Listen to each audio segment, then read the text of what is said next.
اب اہل بیت جب پہنچے شام میں تو ایک بوڑھا کھڑا ہوا تھا، اس نے تانا دیا. امام علیہ السلام نے فرمایا تبلیغ کی، بازار شام میں کہا اے شیخ کیا تم نے آیت تطہیر پڑھی ہے؟ اس نے کہا تمہارا اس آیت سے کیا تعلق؟ حضرت نے فرمایا یہ جو اہل بیت ہیں جن کو اللہ نے ہر ریش سے پاک کیا ہے وہ فاطمہ کی اولاد ہیں اور ہم فاطمہ کے بیٹے ہیں. پھر امام نے دوسری آیت پڑھی، آئے مودت، قل لا اسألکم علیہ اجر الا المودت فی القربہ. اے رسول خدا ان سے کہہ دیجئے میں آپ سے کچھ نہیں مانگتا رسالت کے بدلے، صرف میرے حسن سے محبت کرو، میرے حسین سے محبت کرو. امام حسین سے محبت اجر رسالت ہے.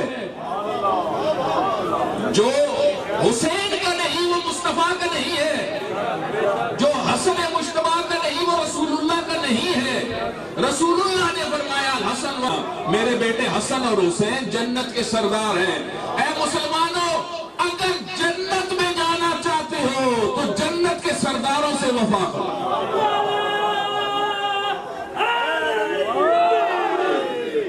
بے وفاؤں کی جنت نہیں ہوتی، بے وفا جنت میں نہیں جاتے. بے وفا دوست اچھا نہیں لگتا، بے وفا اولاد اچھی نہیں لگتی، بے وفا تو کوئی نہیں اچھا، بے وفا بیوی اچھی نہیں لگتی، بے